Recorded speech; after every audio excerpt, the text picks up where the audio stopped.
1793년 1월, 프랑스의 혁명가들은 루이 16세에 대한 재판을 열고 국가와 자유에 대한 음모를 꾸민 죄로 콩코르드 광장에서 그에 대한 사형을 집행했습니다. 얼마 전까지만 해도 왕이었던 인물을 처형한다는 것은 혁명을 지지하고 있던 이들로부터는 많은 환영을 받은 결정이었습니다. 그러나 반대로 혁명에 비판적인 입장을 가지고 있던 이들에게는 역시나 혁명이 잘못된 방향으로 진행되고 있다는 사실을 확인시켜주는 역할을 했습니다. 심지어 유보적인 입장을 가지고 있던 이들의 상당수조차 왕까지 처형하는 것은 너무 지나친 것이 아닌지 의아해했습니다.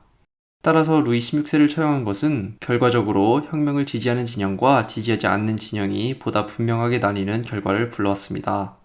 이전까지는 혁명에 대한 별다른 생각이 없거나 자신의 생각을 가지고 있어도 상대방과 공존할 수 있는 여지가 있었다면, 이제부터는 혁명을 대하는 태도에 있어서 다른 생각을 가진 상대방을 이해할 여지가 극히 줄어들었습니다.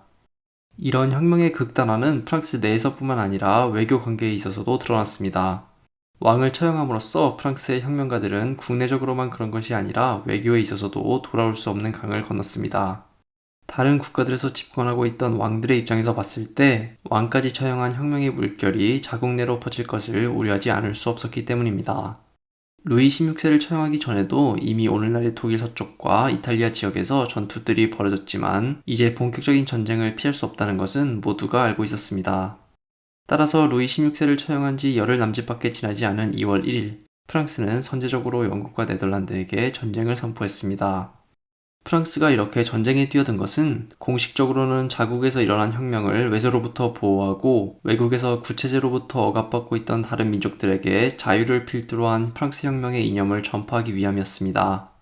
그러나 그 속에는 전쟁을 통해 프랑스의 영토를 확장하려는 야욕도 분명히 존재했습니다.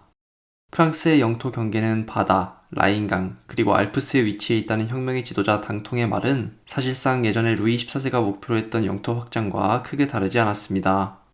많은 역사학자들이 프랑스 혁명을 전통적 왕조 체제가 붕괴하고 국민들이 참정권을 가지는 근대적 민족주의의 시발점으로 여기는데, 이미 그 시작부터 민족주의에는 자유의 확대와 타민족에 대한 공격성이라는 양면적인 측면이 내재했었던 것입니다. 어쨌든 유럽 전역과 전쟁을 치르기 위해서 의원들은 전국적으로 30만 명을 징집하고, 이를 위해 혁명 이후 새로 구성된 93개의 행정단위마다 인구에 비례해서 그에 필요한 인원을 소집하기로 결정했습니다. 그러나 이 징집 과정은 순조롭게 진행되지 못했습니다. 자발적으로 징집에 응하는 사람들의 숫자는 기대보다 적었고, 지역마다 인구에 비례해서 사람을 뽑는다는 원칙이 있었지만 각 지역마다 자신들이 불합리한 대우를 받는다는 소문이 돌기 시작했습니다. 특히 프랑스 서쪽에 위치한 방데라는 지역에서는 혁명과 징집에 대한 반발이 특히 심했습니다. 이 지역에서의 반발과 그 진압 과정은 내전에 가까울 정도로 치열하게 진행되었는데, 이러한 반혁명이 왜 하필 이 지역에서 일어나는지는 많은 역사학자들이 평생을 연구한 주제가 되었습니다. 연구들의 결과 이 지역 사람들의 대부분이 삼부의 소집, 그러니까 혁명 초기까지만 해도 전반적으로 혁명을 환영했었다는 사실이 확인되었습니다. 그러나 혁명의 진행 과정에서 애초 예상과 다르게 이 지역 사람들은 이전보다 오히려 세금을 더 많이 내게 되었다는 사실 역시 확인되었습니다. 게다가 혁명의 과실 또한 균등하게 분배되지 않았습니다. 지역의 부유한 부르주아들이 혁명의 결과 지역에 새로 생긴 관직들을 독점했고, 교회의 특권을 폐지하는 과정에서 매물로 나온 교회의 재산 역시 이들이 독차지했습니다.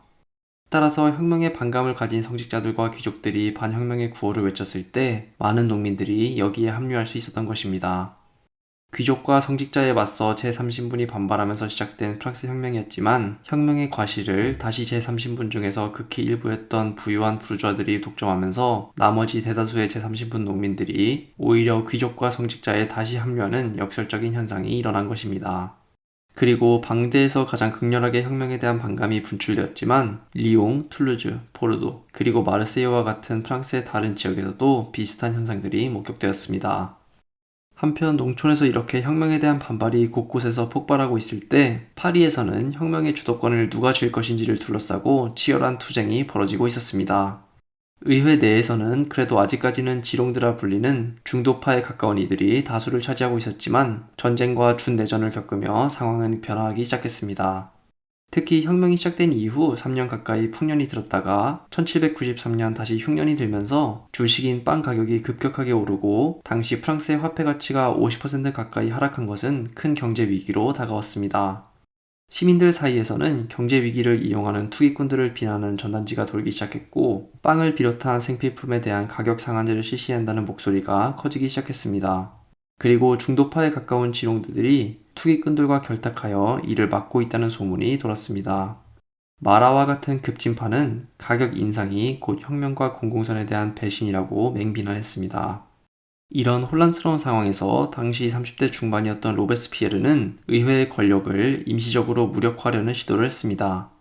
프랑스 혁명 시기 가장 뛰어났던 연설가로 평가받는 로베스피에르는 인민 자체가 모이게 되면 대의제는 무력화된다라는 논리를 펼쳤는데, 여기에는 의회에서 다수파를 차지하고 있던 지롱들의 힘을 빼앗으려는 정치적 의도가 명백하게 드러났습니다. 오늘날에는 공포정치의 상징처럼 여겨지는 로베스피에르이지만, 사실 로베스피에르는 학창시절 최우수상을 반복적으로 받은 뛰어난 변호사였습니다. 학창시절 학교에서 가장 뛰어났던 학생이었던 관계로 루이 16세가 학교를 방문했을 때 환영 연설을 하도록 선택되기도 했는데, 후에 로베스피에르가 루이 16세의 사형을 밀어붙일 것을 생각해본다면 역사의 아이러니라고 할 수 있습니다. 어쨌든 이런 배경 때문에 혁명 초기까지만 해도 로베스피에르는 입헌 군주제를 지지하는 등 유화적인 면도 가지고 있었습니다. 그러나 왕의 도주 사건 이후 혁명 이전으로 모든 것이 돌아가는 것을 막기 위해서는 왕을 처형해야 한다고 주장하는 과정에서 중도파인 지롱드들과 사이가 급격하게 틀어지기 시작했습니다. 이렇게 밑에서는 쌍킬로트라 불리는 파리 시민들, 그리고 위에서는 로베스피에르를 중심으로 중도파에 대한 반감이 극에 달하고 있었지만, 정작 중도파들은 시민들에 의한 빵집 공격이 일어나자 이를 사유재산에 대한 침해라고 비난하며 시민들을 맹비난했습니다. 결국 4월에는 10,000명에 가까운 시민들이 의회를 공격하고 곡물 가격에 대한 통제를 요구하기까지 했습니다. 이제 지롱드가 다수를 차지한 의회의 권력은 사실상 무력화되었고, 로베스피에르가 주도권을 가진 의회 내의 공안위원회가 사실상 정책을 결정하기 시작했습니다. 이렇게 수도인 파리에서는 로베스피에르를 필두로 대체로 파리 시민들이 원하는 방향으로 정치적 의사결정이 이루어졌습니다.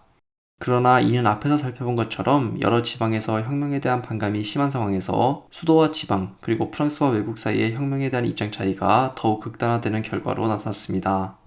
그리고 이처럼 갈등이 극에 달한 상황을 해결하기 위해 공안위원회를 맡은 로베스피에르가 택한 길이 바로 기요틴, 즉 단두대로 상징되는 공포정치였습니다. 외국과의 전쟁을 위해 본격적인 징병제를 실시하고 남은 남성은 무기를, 여성은 군복을 만들어야 했습니다. 그러나 다른 한편으로는 혁명에 대한 반감을 완화하기 위해 이전에 지지부진했었던 각종 토지개혁을 밀어붙여 개별 농민들은 경제적으로 사정이 훨씬 나아지기도 했습니다.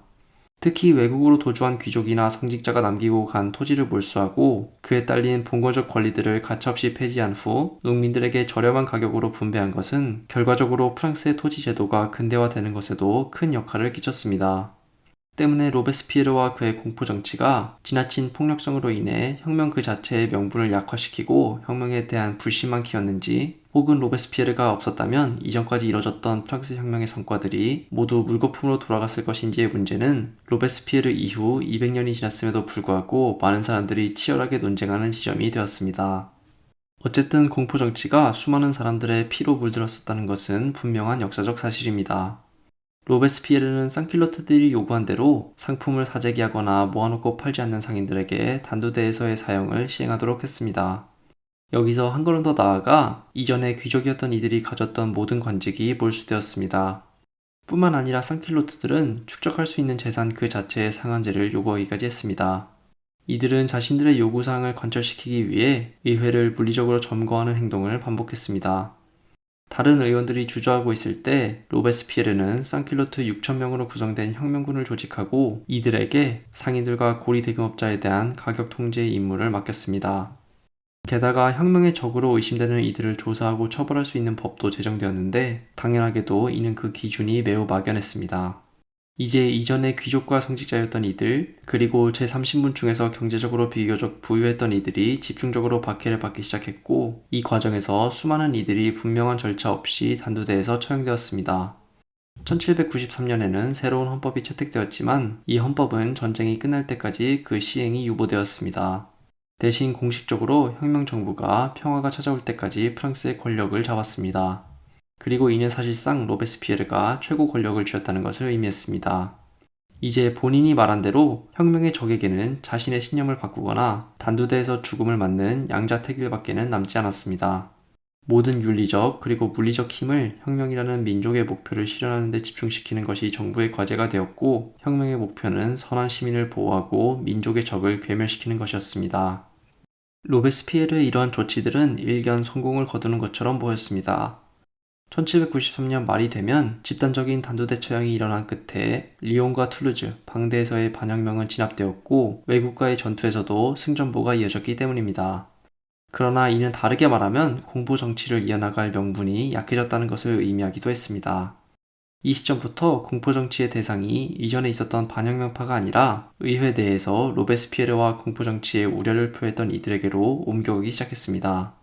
한때는 로베스피에르와 비슷한 진영에 속했던 것으로 평가받았던 에베르, 데몰랭, 당통과 같은 이들이 위장한 지롱들하고 비난받으며 체포되고 처형되기도 했습니다. 그러나 이런 극단적인 공포 정치는 로베스피에르가 자신의 추종자를 제외한 다른 모든 이들로부터 점점 고립되는 결과로 이어졌습니다.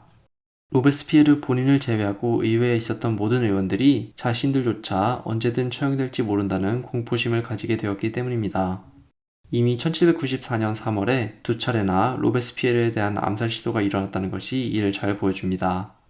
이에 로베스피에르는 혁명의 적으로 의심되는 이들을 더욱 간소화된 절차로 처형할 수 있도록 만들면서 공포정치를 더욱더 극단화했지만 결국 7월 의회에 출석해서 연설을 하던 도중 반대파에 의해 미리 계획된 대로 체포되었습니다.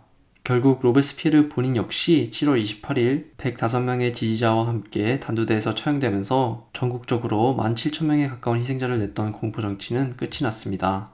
공포정치의 초기까지만 해도 귀족과 성직자들이 주로 처형되었지만 공포정치가 진행되면서는 더 이상 특정 계층만 희생되지도 않았습니다. 역사학자들이 지금까지 밝힌 바에 따르면 단두대에서 처형된 이들 중 귀족이 8%, 성직자가 7%, 부르주아지가 14%, 수공업자가 31%, 농민이 28% 정도였습니다. 삼부회가 소집되고 프랑스 혁명이 시작된 지 5년 남짓의 시간이 지나 이제 공포정치가 끝나고 테르미도르의 반동이 찾아왔습니다.